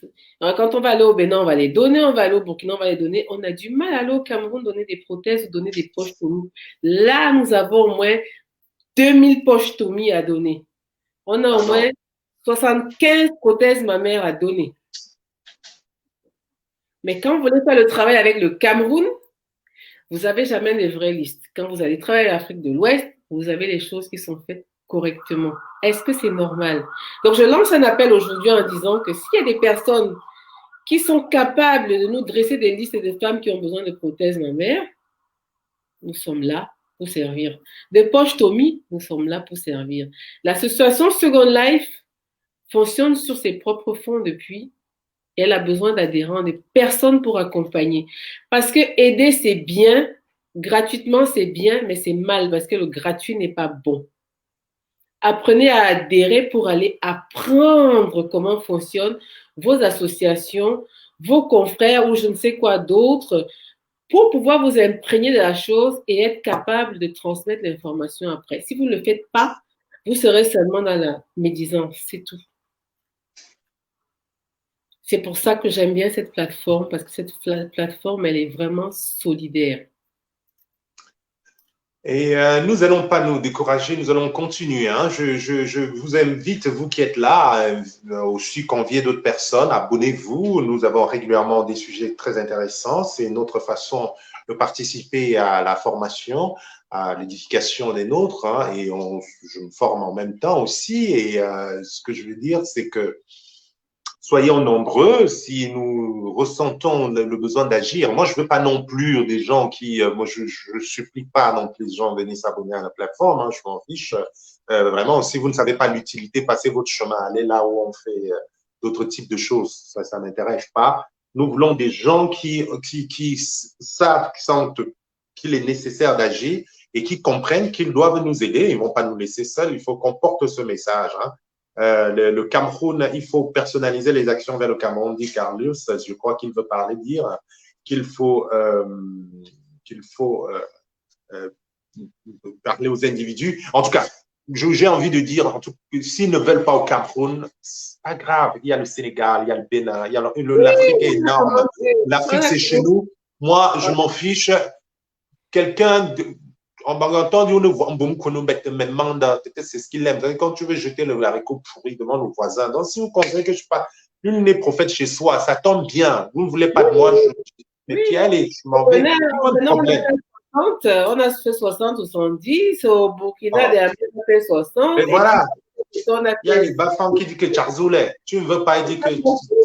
Il dit, mais, comme dirait les Bassa, donne, je prends, ne prenez pas. On nous attend en Côte d'Ivoire, au Sénégal, donc voilà, on continue. Voilà. Et comment apporter notre contribution, un lien, un téléphone? Oui, par rapport à l'association Second Life, oui, vous pouvez contacter Carole, déjà via Messenger. Sinon, vous m'envoyez un message en inbox sur là et je vous mets en contact avec. Hein. Et Carole peut aussi nous donner des informations en direct là aussi, ouais. Oui, vous avez la page d'association sur Facebook, vous avez le site internet de l'association, Association Second Life, vous pouvez y aller. Est-ce qu'il y a un numéro de téléphone? Parce que parfois, il y a des gens, ils ont... Donne-nous le numéro de téléphone. Il y a tout, il y a le téléphone. Non, il faut nous le redonner parce qu'il y a des personnes, ils aiment la, sur le champ, on finit avec. On lui donne. Il ne dit pas qu'on ne lui a pas donné. Arti, on va te donner. L'association, c'est 06 36 63 82 37. Le site internet, c'est association Second Life, monsite.com. La page Facebook, c'est Association Second Life, tout simplement. Il y a un mail aussi qui est vous avez tout sur la page de l'association. Vous avez aussi la page pour vos contributions. Et vos contributions, elles peuvent être matérielles comme personnelles. Nous avons besoin de personnes aussi pour nous accompagner dans ce que nous... Voilà. La contribution ne doit pas être que... malheureusement, on ne vous voit pas venir. Hein. Ça, on devait fournir un fauteuil de chimio dernièrement. On n'a pas pu avoir les contributions. Il y a celle qui décède là, il y a quelques jours, il n'y a plus de contributions. Donc, vos contributions servent à aider les personnes qui sont malades. D'accord. Je prends un exemple, quelqu'un qui est malade, et même en France, là, on a une demande en France, on n'a pas de moyens pour aider la fille en France. Pourquoi? Parce que ne faut pas croire qu'en France, tout est possible. Hein. Il y a des gens qui se retrouvent dans des situations incroyables. Alors, vous êtes 100% aidé. Ça veut dire que vous êtes 100% prise en charge pour une pathologie. Vous pouvez avoir mal à la tête, vous n'êtes pas prise en charge par cela. Hein. Donc, il y a des gens qui ont besoin d'aide pour aller leur faire à manger. Ça fait partie de l'accompagnement. Les gens qui ont besoin qu'on aille leur faire des cours, ça fait partie de l'accompagnement. Des personnes qui ont besoin qu'on les écoute, ça fait partie de l'accompagnement. Il faut que quelqu'un soit disponible pour aller les écouter. Des personnes qui ont besoin de nous donner une prothèse. Et parfois, quand vous allez récupérer la prothèse, c'est quelqu'un qui est en rémission, mais qui a besoin encore qu'on l'écoute, qui échange avec vous. Ça fait partie de l'accompagnement aussi. L'accompagnement dépend d'un certain nombre de choses. Il y a l'accompagnement psychologique, relationnel, sportif, alimentaire, matériel. Il y a tellement de choses derrière. Il y a des gens qui ont juste besoin de discuter avec vous, même par téléphone, 3-5 minutes de temps en temps. Ça fait énormément de bien de libérer la personne. Vous voyez? Vous pouvez être un écoutant, vous pouvez participer, aider une association juste en étant disponible pour pouvoir écouter. Et puis, on vous apprend comment écouter, hein, parce que les gens là qui connaissent tout, là, qui ont tous les conseils à donner là, hey, quand on écoute une personne qu'on veut aider, on la ferme plutôt. On la ferme. La meilleure façon de parler à quelqu'un qui est en difficulté, c'est de se taire. C'est de se taire et de laisser la personne parler. Parce que je vous connais, tu commences à dire que, hey, tu sais, Marco, même mon oncle là, il avait souffert de ça jusqu'à, je te jure, ça fait mal. Oh, je comprends ce que tu souffres, je comprends. Tu sais, laisse comme ça, Dieu va faire, Dieu va. Et tu,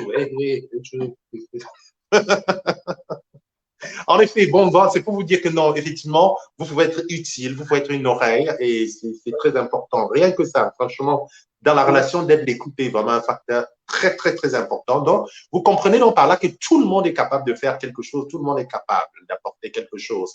Bonjour à Michou et Samé et Florence Nana qui nous rejoignent et pour partager encore, partager ce truc, partager vraiment. Moi, Personnellement, que vous le savez maintenant, hein, je m'en fiche qu'on partage, je partage pas. Mais comme je vois vraiment l'urgence de la situation, c'est ça que j'insiste, je vous dis, mais finalement, partagez. Je souhaite que vous partagez vraiment parce que faites qu'il y ait un maximum de personnes qui écoutent ces choses sans, qui peuvent changer beaucoup. Je vous ai parlé de cette dame qui est en train de mourir juste parce qu'elle est dans l'ignorance.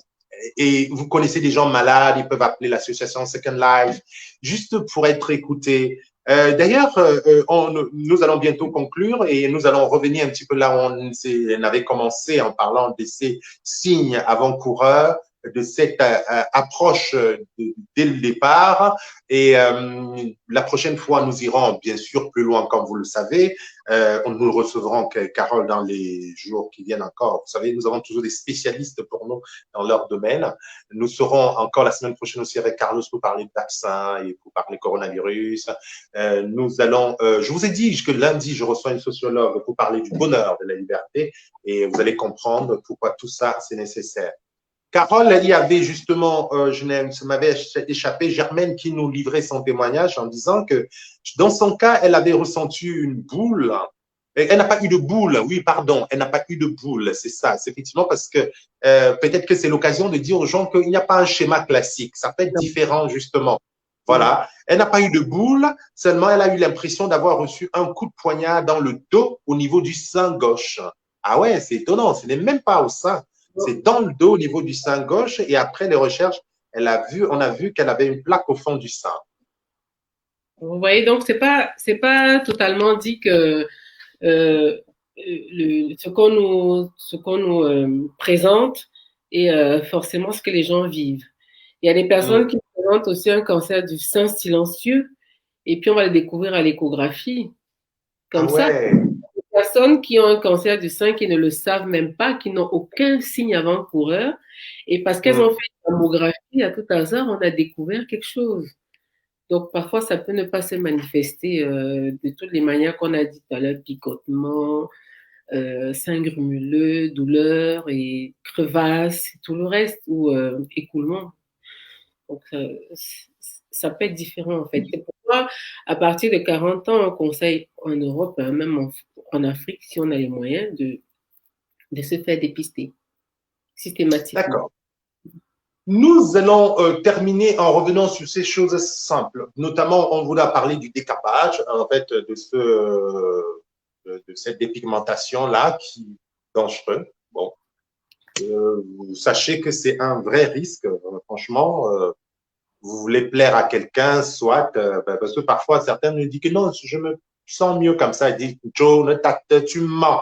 C'est parce que tu veux plaire à quelqu'un. C'est faux. Parce que chacun s'aime bien. C'est le toujours, quand les gens ne s'aiment pas parce que ils pensent que les autres ne les aiment pas, ne les regardent différemment. Chaque être humain s'aime naturellement. Je veux dire, quand on est petit, on s'aime. C'est la société, c'est dans les rapports sociaux. Dans un moment donné, on se dit que non, non, non, non, non, non, c'est parce que vraiment je me sens bien comme ça. Non, non. C'est parce que tu as pris en compte beaucoup de réflexions et tu as vu que cette image projetée était la meilleure et finalement tu ne t'aimes pas. Donc, ce n'est pas pour être bien, c'est pour plaire. Et donc, vraiment, évitons cela. On a parlé de cela, c'est très dangereux. On a parlé des nourritures. Voilà, Anastasia nous en reparlera. Elle sera là probablement jeudi prochain. N'oubliez pas, nous avons rendez-vous avec Olivier Mahop, le Bassa blanc, qui va venir nous parler de la culture africaine, de sa découverte de soi, de lui-même. Hein. C'est quand même terrible parce que nous avons tendance à négliger ce qu'il me semble, d'entendre un blanc dire qu'il vivait dans une société étriquée et que c'est en allant à la rencontre de l'Afrique qu'il s'est découvert, qu'il s'est senti enfant équilibré. Moi, je trouve que ce sera intéressant d'entendre un blanc raisonner de cette manière. On a parlé donc de tous ces produits importés, hein, tous ces trucs, les gens qui dansent pour le grand mall là. Donc, quand on vous dit c'est les produits du paysan, c'est toujours ça qui est mieux. Les produits laitiers, nous écrit Bandi Noanel a raison, destinés à la population africaine, sont beaucoup plus sucrés que pour l'Occident. On a vu, hein, on a vu le dosage également, même au niveau des médicaments, de la bière. Avec Carlos, on a fait une émission sur la bière, on en refera. Et en fait, ce sont des petites choses comme ça. Nous attirons notre attention, chers amis, chers frères et sœurs. Nous, l'idée, c'est de nous parler entre nous, tranquillement, sans tabou, sans utiliser forcément un langage scientifique élitiste sorcier. Mais ça ne veut pas dire que on va parler comme au bar. Donc, je veux simplement dire qu'on dit des choses très sérieuses sans se prendre au sérieux parce que ça nous concerne tous. Voilà. Ce que nous évoquons, ce que nous présentons, ce sont des choses, même si ça vous paraît très éloigné de vous, en fait, non. Quand on a la chance d'avoir des spécialistes, des personnes qui viennent nous en parler comme ça, aussi clairement, aussi simplement, ça nous édifie, ça nous permet d'être meilleurs. En tout cas, c'est ce que notre société a le plus besoin, la solidarité. La solidarité, comme disait Carole, ce n'est pas forcément dans des choses matérielles que nous donnons, c'est dans une présence collective que nous manifestons. Carole. En parlant de tout ceci, pour l'activité sportive. Oui. L'activité sportive ne veut pas forcément dire d'aller faire 10 000 kilomètres de course ou de pratiquer, de devenir un athlète. L'activité sportive, c'est aussi le ménage, les courses dans la maison, c'est de se bouger dans la journée un minimum. Mais c'est pas parce qu'on se bouge à la maison qu'on doit manger plus qu'on est bougé. Voilà, donc je voulais donner cette précision-là parce que des fois, on pense que l'activité sportive, c'est aller en salle de sport. C'est d'aller payer un forfait dans une salle de sport. Hein. Non. Alors, si vous êtes c'est d'aller faire ses courses à pied, par exemple. Voilà. Si vous aimez danser, vous pouvez danser à la maison. Si vous avez manger la maison plus régulièrement, c'est vous pouvez monter, descendre les escaliers tranquillement. De cette manière aussi, faire vraiment le ménage, ça aide également. Donc, je voulais préciser cela, tout simplement. Voilà. Avant qu'on ne se quitte, je laisse la parole à Carole. Peut-être il y a un aspect qu'elle voulait évoquer. Nous allons nous retrouver dans les prochaines semaines. Peut-être pas la semaine prochaine, mais la semaine d'après. On va revenir parce que le sujet est vraiment vaste et Carole a tellement de choses à nous apprendre là-dessus. Merci beaucoup à Lapson qui a partagé ce message dans ces différents groupes. Ça va les changer du Congo, ça, oui. Et comme il dit, merci, hein, partager, c'est comme une bouteille à la mer en tout cas. Vous savez, en matière d'éducation, ça fait jamais un foule, hein, vous savez. Mais quand vous avez quelques-uns qui sont vraiment convaincus, qui portent le projet, on transforme le monde entier, hein, avec quelques personnes seulement. Je prends toujours l'exemple, pour ceux qui sont des chrétiens et connaissent la religion, dans la religion chrétienne, on dit qu'ils étaient juste 11, je crois, 11 disciples, et juste 11 personnes, ils ont complètement transformé, ils ont répandu le message qui est parti du Moyen-Orient dans le monde entier. Et encore mieux, justement, parler les femmes. Moi, c'est pour ça que j'aime beaucoup, je compte beaucoup sur les femmes. Je l'avoue, c'est vrai, moi, j'ai toujours trouvé les femmes, pour moi, ce sont des partenaires idéaux dans la construction d'un projet. Elles sont les plus loyales, très souvent, elles sont les plus fidèles, elles sont les plus déterminées, tranquillement, avec beaucoup d'assurance. Et de toute façon, tout ce que j'ai fait, je sais, hein, je l'ai toujours fait avec les femmes, et elles sont vraiment, c'est notre assurance. Mais je ne veux pas dire qu'il n'y a pas de sorciers, hein. On connaît, il y en a, il y en a. Mais la femme, généralement, ce sont les porteuses de vie et nous comptons sur vous. Et je sais combien vous portez ce projet avec nous depuis le début. Je rappelle à ceux qui ne nous connaissent pas que nous avons travaillé depuis presque un an maintenant, hein, sur une autre plateforme qui continue d'ailleurs à répéter ce message. Nous avons beaucoup soigné des gens à distance lors du coronavirus. On a sensibilisé, on a évité que les gens se sentent seuls, isolés. Nous avons fait communauté et nous avons beaucoup de résultats. Nous avons beaucoup de spécialistes dans différents domaines, des médecins qui soignent en direct, comme je vous le dis, et qui va se poursuivre encore sur cette scène. Nous avons des gens comme Carlos qui est d'ailleurs en ligne, qui nous apporte vraiment la connaissance scientifique pointue. Pour ceux qui n'aiment pas beaucoup lire, ben voilà, il y a des gens qui lisent et qui viennent nous l'expliquer. Et encore, même si vous aimez lire, la littérature scientifique, c'est pas à la portée de tout le monde. Mais je vous dis quand même, il faut lire. Lisez, même si c'est les nous deux, même si c'est les voici, même si c'est les galas ou je sais pas quoi, là. Lisez. Lisez vraiment. Vous allez voir, ça change tout. Et donc, je compte sur les femmes. Effectivement, je veux dire, quand vous êtes, même si vous n'êtes pas nombreux, je sais que quand on a quelques femmes fiables, on est bien parti. La preuve, je prends encore l'exemple des chrétiens, et lorsque on dit que lorsque le Christ est ressuscité en tout cas, car il s'est présenté aux femmes.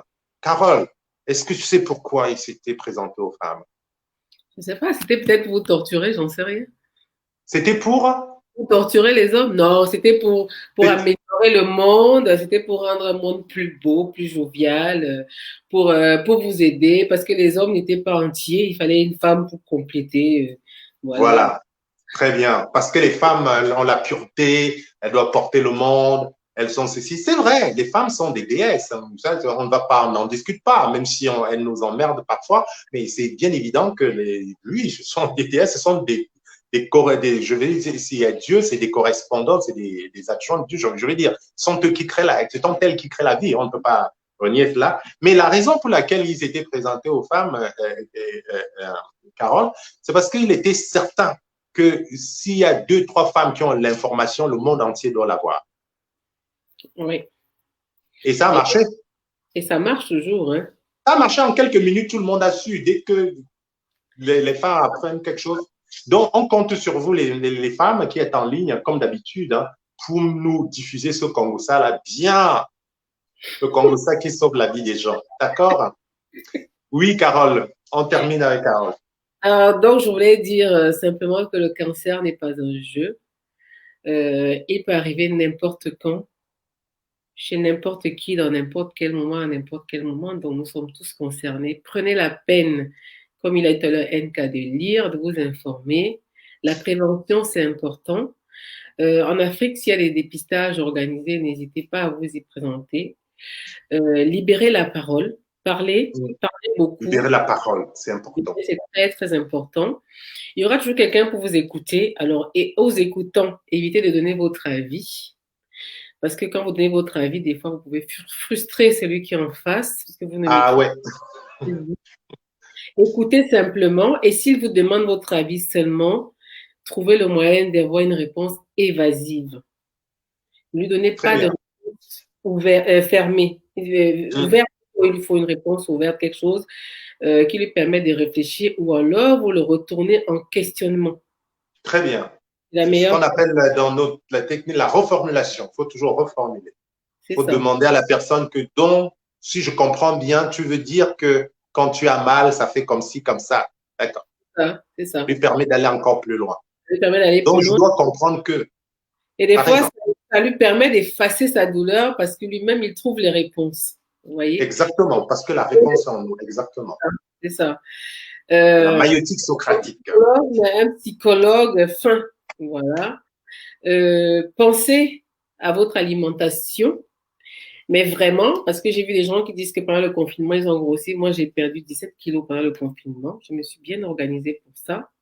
C'est possible en mangeant mieux, manger sain. Il y a beaucoup de choses à oublier. Alors, parlant d'oublier pour les cancers, jetez vos cubes magie. Merci, je vous en supplie, jetez vos cubes magie. Faites-les vous-même. Une petite épreuve sportive de temps en temps. Si vous aimez danser, dansez. Si vous aimez marcher, oui. Moi, je danse, je marche. Ça fait beaucoup de bien aussi à l'organisme. On se sent plus léger. Essayez de ne pas manger lourd, très lourd le soir pour être plus léger le lendemain. Et c'est votre et les femmes qui allaitent, si vous avez la possibilité d'allaiter un peu plus longtemps, on va dire comme les mamans avant 1 an au moins, c'est pas mal aussi pour prévoir un risque de cancer. Ils sont dépannés par les hommes. C'est ce que j'allais toucher. Voilà. Alors, les hommes aussi, faites ce que vous avez à faire, mais de la manière la plus sobre et aussi de la manière qui vous arrange, en sachant que les femmes peuvent aussi faire pareil pour vous. En parlant de ça, je parle de palpation, d'autopalpation et de palpation. Les hommes, ils peuvent palper les seins des femmes. Les femmes, elles peuvent palper les testicules des hommes de la même manière. En matière, on va y revenir la prochaine fois parce que finalement, on n'a pas eu le temps pour la démonstration. Ce sera pour la prochaine fois, pas de problème. Continuez, Carole. Donc, pour en finir, je dirais juste merci à tous ceux qui nous ont écoutés. Soyez accompagnés, mais pas suiveurs. Nous avons tous besoin de personnes valables, que ce soit sur la plateforme ou ailleurs, pour les personnes qui ont des idées ou qui sont capables d'accompagner NK sur ses projets, d'accompagner une personne en ligne sur ses projets, surtout des projets porteurs. L'Afrique a besoin de nous tous aujourd'hui. Nous sommes les enfants d'Afrique. On a besoin de l'Afrique, a énormément besoin de nous. NK aborde énormément de sujets très, très intéressants. J'ai beaucoup appris sur cette plateforme et je continue. Dès que NK est connecté. Et hop, même si je fais ma cuisine, je mets mon téléphone, j'écoute. Ben oui, vous Jusqu'au pouvez être occupé à quelque chose et écouter comme la radio, hein. Vous n'êtes pas voilà. obligé de regarder un cas en direct. C'est vrai qu'il est beau, c'est souvent bien de le regarder, mais bon, si vous êtes Dit, occupé, voilà. Donc voilà. vous pouvez l'écouter même en replay. Donc, avant Donc, de, je oui, finirai, j'en profite. Oui, pardon, oui, oui, je finirai en disant ensemble pour tous ces combats. Nous serons plus oui. forts ensemble. Avant que tu nous conclues, Carole, parce que c'est toi qui dois dire le dernier mot, je voudrais qu'on salue effectivement en droit de ligne de ce que tu es en train d'évoquer. Et nous saluons Chantal Ogada, qui est au cœur de ce combat et qu'on est vraiment de tout cœur avec elle. Et c'est étonnant parce que c'est une dame tellement passionnante, tellement passionnée. Ce sont des gens qui me portent. Voilà, ce sont des gens, ils ont peut-être d'autres combats, mais en même temps, ils s'intéressent parce que c'est vraiment grâce aux personnes comme ça, Chantal Ogada et plein d'autres, mais pas d'étonnant que je continue à faire ce que je fais là depuis de très longs mois, parce que je vois qu'il y a des personnes qui portent avec moi le projet par leur présence et une communication d'esprit, et c'est très bien. Et Chantal qui nous dit justement que les gens ne se rendent pas compte, mais le sourire est l'unique thérapie pour le moral. Donc, lorsqu'on est dans la maladie, c'est ce qu'elle disait. Et en plus, moi, je lis beaucoup pour ne pas plonger dans l'introspection, dans la rétrospection aussi, savoir s'en passer. Voilà, c'est pas facile de ne pas y penser, voilà. Et seule la personne qui est passée par là comprend. Voilà, Chantal résume exactement ce que je suis en train de dire. Vous voyez pourquoi, sans même le faire exprès, je vous ai dit, il faut lire. Lisez de temps en temps. Il y a des gens qui lisent plusieurs livres par semaine. Non, mais un livre par mois, lisez. D'ailleurs, Chantal, lundi, nous recevons cette écrivaine, cette romancière, Viviane Beck, et je vais t'offrir le bonheur de liberté, le bonheur de la liberté de Viviane Bang, dès que possible, pour que tu continues à lire. C'est bien, c'est important de lire. Et merci pour ces témoignages aussi, les témoignages de Chantal, comme les témoignages de tous les autres en ligne. Hein. Blondine, Wana, toutes ces personnes qui ont co-animé cette émission avec moi, parce que quand vous interagissez, vous êtes en co-animation avec moi et ça me fait absolument plaisir. Larson Lapka, je voulais te remercier. Je voulais remercier Tanali Choukta, bien évidemment, et même ceux qui sont venus après, comme Florence Nana, Michou et Samet, bien sûr, Carlito, Carlos, merci beaucoup pour ces points pointus de ces accords pointus de la recherche. Merci à tous ceux qui sont passés par là et surtout vous qui allez faire de manière que notre message puisse aller plus loin. Arti Swenda, c'est ça l'artiste, le monsieur que je prenais pour une dame. Et Blandi Yemsa aussi, que je salue. Aline Josiane Kousseau-Zouti, qui s'engage vraiment maintenant avec Carole, qui est décidée, qui veut vraiment faire. Yamafal Gay, je vous salue aussi partout à travers l'Afrique. Faites que notre peuple soit au courant. Jeanne Sia, aujourd'hui, s'il y a une seule chose que nous voulons retenir avec Johan Franklin Boyo, c'est qu'il faut lever le tabou, il faut libérer la parole. Et nous allons bien sûr y revenir dans les prochains jours pour en parler avec Carole. Bien sûr aussi, nous allons recevoir, comme Carole l'a dit, entre-temps, beaucoup d'autres personnes sur d'autres sujets, des psychiatres, des sociologues, tout ce que vous voulez, des messieurs tout le monde, des coiffeurs, des femmes des ménages qui viendront nous dire comment entretenir une maison. Ça, je trouve ça génial. Moi, je suis preneur. Et toutes les compétences nous intéressent. Et vous aurez de temps en temps des gens, vous aurez toujours des choses pointues. Lorsque vous voyez un cas solidaire, sachez que c'est forcément quelque chose de bien, de raffiné, excellent, exquis. N'est-ce pas? Comme Carole ce soir. Merci encore, Carole, et je te laisse la possibilité de conclure vraiment cette fois. Lionel Fassi, salut aussi. Germaine Chantal Yamnikeo, merci aussi pour ses contributions et son témoignage. Merci. Oui, Carole. Pour conclure, je pense que j'ai un peu tout dit. Je remercierai les témoignages énormément parce que c'est pas toujours de voir des personnes, surtout de notre communauté, accepter de témoigner. Merci pour ces témoignages qui édifient forcément les autres personnes et qui permettront de lever le tabou au fur et à mesure.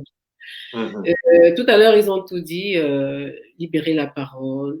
On reviendra pareil sur les mêmes choses. Je vais juste remercier toutes les personnes qui sont là, même celles qui ne sont pas là, qui recevront comme d'habitude. Après, vous avez des commentaires. J'ai suivi, on vous a pas vu, mais ils ont suivi quand même. Ils suivent Oui, oui. forcément. Voilà. Et que l'on continue comme ça pour sauver des vies, parce qu'il y a beaucoup de vies à sauver. Association Second Life, comme son nom le dit, c'est seconde vie, c'est redonner de sourire, c'est redonner, c'est de permettre aux personnes qui ont eu l'impression d'avoir perdu le nord ou bien perdu le sens de la vie, de retrouver les valeurs de la vie, de retrouver le chemin du travail, de ressourire à nouveau l'équilibre et tout le reste. Donc, merci à tous. Merci à tous ceux qui veulent faire des efforts pour sauver des vies, que ce soit avec Second Life ou avec d'autres associations. Je pense qu'ils seront le bienvenu partout, la bienvenue partout où il y aura le besoin. La main tendue, une main tendue ne peut pas être rejetée. Merci. Et ensemble pour ce combat, pour tous ces combats, je dirais toujours ensemble pour tous ces combats. L'Afrique a besoin de ses enfants pour son développement. Bonsoir ou bonjour.